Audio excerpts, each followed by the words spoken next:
Good morning students. पिछले videos में हम हॉब्स के बारे में पढ़ते आ रहे हैं।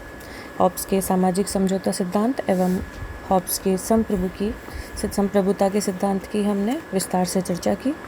फिर उसके बाद हॉब्स कुछ और भी बिंदुओं पर चर्चा करते हैं, बिंदु उनके बारे में लिखते हैं, जैसे कि उन्होंने शासन पद्धतियों के बारे में अध्ययन किया।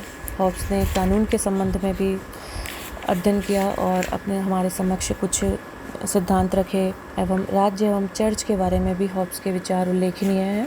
इन्हें हम थोड़ा संक्षिप्त में जानने की कोशिश करेंगे। तो सबसे पहले हॉब्स जिस शासन पद्धति को सर्वश्रेष्ठ मानते हैं वह है राजतंत्र, और इसके पीछे मुख्य कारण है कि राजतंत्र में हॉब्स जैसा कि मानते हैं, राजतंत्र में राजा का तथा राज्य का निजी एवं सार्वजनिक हित एक सा होता है एवं राजतंत्र जो शासन पद्धति है इसमें शासन की स्थिरता एवं स्थायित्व अधिक होता है। लोकतंत्रात्मक शासन प्रणालियों में हॉब्स का मानना है कि कई व्यक्तियों के कारण शासन में अस्थिरता आ जाती है। फिर वे अंतिम जो तथ्य ये पक्ष में रखते हैं वो यह है कि कुलीनतंत्रीय एवं लोकतंत्रीय शासनों की तुलना में इस पद्धति में भ्रष्टाचार और पक्षपात बहुत ही कम होता है। इसके पश्चात हॉब्स के अनुसार हॉब्स के जो कानून संबंधी विचार है वो इस प्रकार है कि हॉब्स के विचारों में संप्रभुता का स्वरूप वैधानिक संप्रभुता का है, अतः उनका संप्रभु कानूनों के द्वारा नियंत्रित नहीं है। जो पूर्ण रूप से कानूनी सत्ता है वो हॉब्स के संप्रभु के पास ही है। हॉब्स का संप्रभु कानूनों का निर्माता तो है, लेकिन स्वयं के संबंध में उन कानूनों का पालन करने के लिए वो बाध्य नहीं है।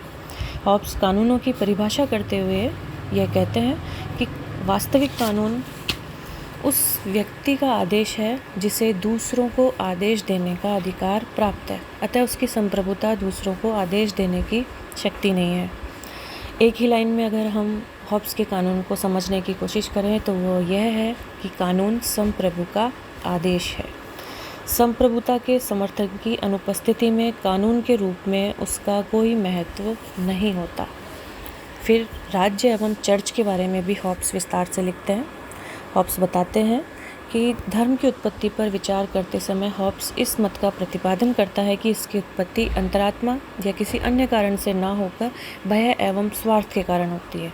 मनुष्यों को नाना प्रकार की वस्तुओं से भय लगता है, कुछ लोग पानी से, तो कुछ आग से, कुछ किसी स्पेशल जानवर से, कुछ अकेले रहने से, कुछ अंधेरे से, कई चीज़ों से व्यक्ति भयभीत होते हैं तथा कुछ लोग उन अदृश्य शक्तियों से जिनकी की कहानियों में कल्पना ही होती है उनसे भी। तो इसी भय का नाम हॉब्स कहते हैं धर्म, कि धर्म की उत्पत्ति भय की नींव पर ही हुई है। हॉब्स का मत है कि राज्य में जब अव्यवस्था एवं अराजकता मच जाती है, जब कुछ व्यक्तियों के मस्तिष्क में यह भावना बैठ जाती है कि ईश्वर ने उन्हें प्रेरणा तथा सत्य का प्रकाश दिया है।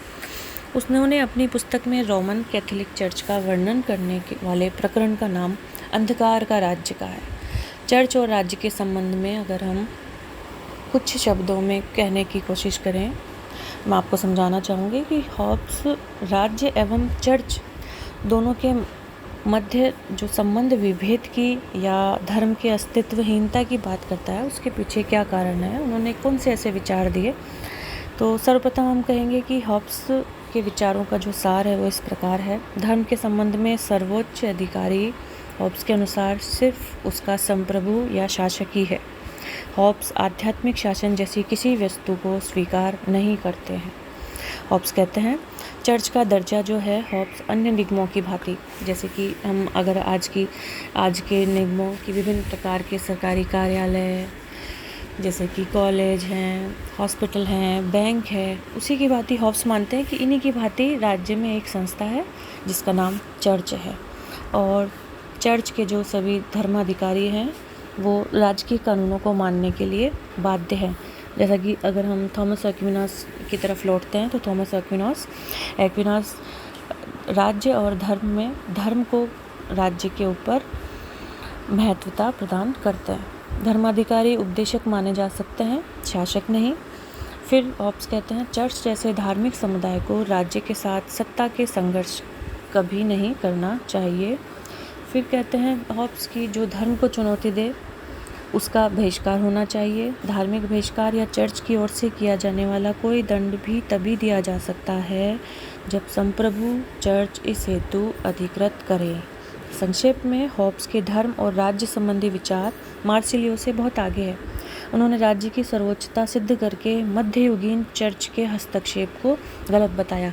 मार्सिलियो ने कहा है कि जहाँ राज्य एवं चर्च के मध्य कोई विवाद उत्पन्न हो जाए तो चर्च उसमें हस्तक्षेप कर सकता है।